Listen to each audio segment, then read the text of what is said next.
हम विश्वास करते हैं कि आपने प्रार्थना के साथ अपने हृदय को प्रभु की मेज के लिए तैयार किया है।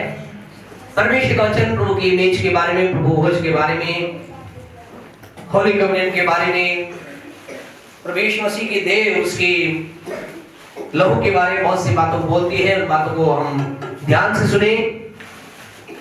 प्रभु का पवित्र वचन कहता है, पहला कुरिन्थियों के 11वें अध्याय के 25 से हम पढ़ रहे हैं, 24 से, और धन्यवाद करके तोड़ी और कहा, ये मेरी देह है जो तुम्हारे लिए है, मेरे स्मरण के लिए क्या करो। इस रीति से उसने बैरी के पीछे कटोरा भी लिया और कहा, यह कटोरा मेरे लहू में नहीं वाचा है, जब कभी पियो तो मेरे स्मरण के लिए यही किया करो। क्योंकि जब कभी तुम यह रोटी खाते हो, उस कटोरे में से पीते हो, तो प्रभु की मृत्यु को जब तक वह न आए प्रचार करते हो। अब मेहरबानी से ध्यान से सुने खुदा के वचन को। इसलिए जो कोई अनुचित रीति से प्रभु की रोटी खाए या कटोरे में से पिए, वह प्रभु की देह और लहू का अपराधी ठहरेगा। इसलिए मनुष्य अपने आप को जांच ले और इसी रीति से इस रोटी में से खाए, इस कटोरे में से पिए। प्रभु का वचन कहता है कि हमें क्या करना है, अपने आप को जांचना है। और जैसा कि हमेशा कहते हैं, हम आपको नहीं जांच रहे, आपको अपने आप को जांचना है। आपके जीवन को परमेश्वर तो हमारे सबके जीवन को जानता है, लेकिन उसके बाद आप है जो आपके जीवन को बहुत अच्छी तरीके से जानते हैं। और प्रभु का वचन में लिखा है, हम क्या करें, अपने आप को जांचें। अब सवाल ये, क्या जांचें? जैसा हमेशा कहते हैं, हम एक दो बातें आपके सामने बोलेंगे कि पहली बात हमें जांचना है, क्या यीशु मेरे जीवन का प्रभु है? यदि यीशु ही आपके जीवन का प्रभु है, आप किसी और की आराधना नहीं करते, यीशु के सामने अपने सर को झुकाते हैं, यीशु ही की आराधना करते हैं, आपसे कहना चाहते हैं, आप इस मेज जिसके ऊपर रोटी और प्याले के प्रतीक, रोटी और प्याला जो मसीह यीशु की देह और मसीह यीशु के लहू का प्रतीक यहाँ पर है, आप इसे ले सकते हैं। दूसरा, आप में से प्रत्येक को और मुझे भी यह जांचना है कि मेरे जीवन के अंदर, आपके जीवन में, हमारे जीवन में जो इसका भागीदारी हो रहा है, प्रभु यीशु आपके जीवन का प्रभु होना जरूरी है। और दूसरी बात, आपके जीवन में किसी प्रकार कोई नशा, गुटखा, शराब, दारू और जो भी संसार के नशे हैं, कोई भी संसार नशे का आप को लेने वाले, नशे की चीज को लेने वाले नहीं होना चाहिए। आपसे कहना चाहते हैं, हल्के में ना लीजिए। कई जगह पर लोग हल्के में ले लेते हैं। और आपसे कहना चाहते हैं, अगर एक नशा करने वाला व्यक्ति, गलत करने वाला व्यक्ति, या बीड़ी, दारू, सिगरेट, तमाम प्रकार की बुरी चीजों का सेवन कर रहा है, यीशु उसका जीवन का प्रभु है और वो भागीदारी होता, क्या होता है, आपको परिणाम बताना जरूरी है। प्रभु वचन लिखा है, क्योंकि ये आज नहीं लेकिन हजारों साल पहले भी ऐसा हुआ था। कुछ लोगों ने क्या किया, क्योंकि जो खाते पीते समय प्रभु की देह को ना पहचाने, वह इस खाने और पीने से अपने ऊपर दंड लाता है। क्या हुआ, उनके जीवन के अंदर दंड आया। और आज भी ये दंड लोगों के जीवन में आता है। इस बात के लिए बी सीरियस, बी सिंसियर, अपने आप को देखें। और खुदा का वचन कहता है, इसी कारण तुम में, ये प्रभु का दास पौलुस कह रहा है उन लोगों से, उस समय जो उस कलीसिया में उनसे कह रहा है, इस कारण तुम में से बहुत से लोग क्या हैं, निर्बल हैं, और बहुत से लोग क्या हैं, निर्बल हैं, और बहुत से लोग रोगी हैं, और आगे लिखा गया है, बहुत से सो भी गए। आपसे कहना चाहते हैं, प्रभु की मोल बेच को, इस रोटी को, इस प्याले को हल्का ना समझे। गलत रीति से लेने के द्वारा क्या होगा, निर्बलता आएगी, बीमारी, ऐसी बीमारी आ जाएगी जिसका फिर कोई संसार में इलाज ना होगा। और आपसे कहना चाहते हैं, गलत रीति लेने के कारण से संसार को इस व्यक्ति को छोड़ना पड़ेगा। लेकिन इसके प्लस पॉइंट ये है, अगर हम अपने आप को जांच कर इसे लेंगे, हम बलवंत होंगे, हम चंगाई में रहेंगे, हम सामर्थ को प्राप्त करेंगे, हम आशीष को प्राप्त करेंगे। प्रभु हमें ब्लेस करे।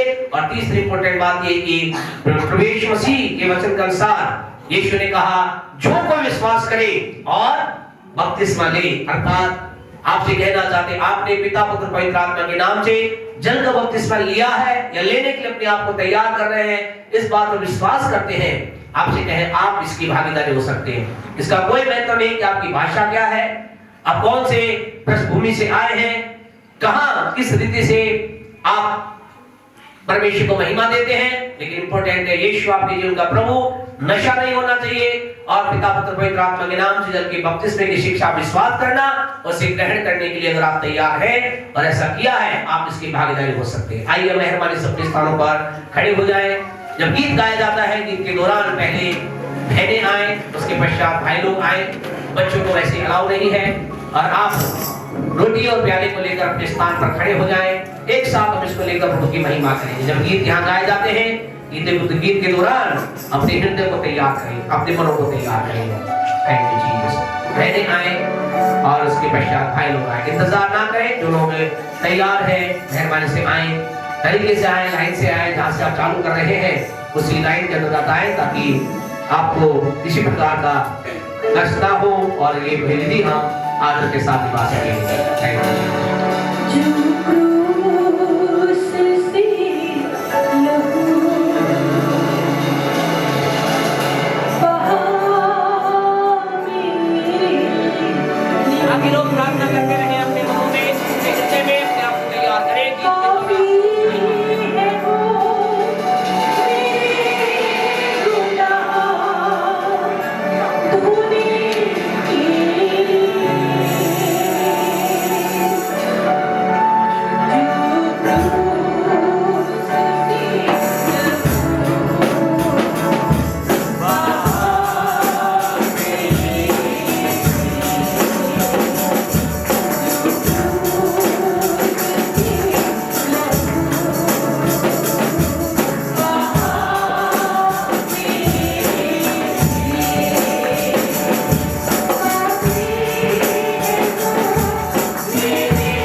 आपके हाथ में कटोरा है, आपके हाथ में प्याला है। आप प्रार्थना के साथ अपने जीवन को इस कटोरे प्याले की सामर्थ के लिए तैयार करें। और भी अगर कोई भाई बहन ऐसा है जो भागीदारी होना चाहता है, वो कटोरे को ले, प्याले को ले, अपने स्थान पर आप खड़े रहें। प्रार्थना के साथ अपने जीवन को तैयार करें। प्रभु यीशु मसीह की देह को खाने के द्वारा, प्रभु यीशु मसीह की देह के प्रतीक प्याले को पीने के द्वारा हम उसके साथ और अधिक गहरे रिश्ते में जुड़ते हैं। उसकी आशीष हमारे जीवन के अंदर और अधिक आती है, उसकी बरकत और अधिक हमारे जीवन के अंदर आती है। उसकी आशीषों के अंतर्गत हम और अधिक परमेश्वर की महिमा के अंतर्गत हम बढ़ते हैं। Thank you Jesus, worship Lord Jesus, worship Lord. आइए इस समय जबकि हम प्रभु की उपस्थिति के अंदर हैं, आपके हाथ में एक कटोरा, ये प्याल मसीह के देह लहू के प्रतीक और ये रोटी मसीह के देह का प्रतीक जब आपके हाथ में, आपसे कहना चाहते हैं साधारण जल और साधारण अन्न से बने हुए चीज हैं, कोई विशेषता नहीं है, लेकिन प्रार्थना के द्वारा और इसके प्रतीक मानने के द्वारा आशीष में हो जाती है। दुआ करें। हमारे महान और जीवित अनुग्रहकारी सामर्थ्य पिता, परमेश्वर के नाम से आपके पास आए हैं। मसीह आपके देह के प्रतीक के रोटी और मसीह आपके लहू का प्रतीक के प्याले को जब हम खाते और पीते हैं, मेरे वचन के अनुसार आपकी आशीष हमारे साथ आए। जैसे यीशु आपने कहा, जो मेरी देह को खाता, मेरे लहू को पीता, वो मेरे साथ एक हो जाता।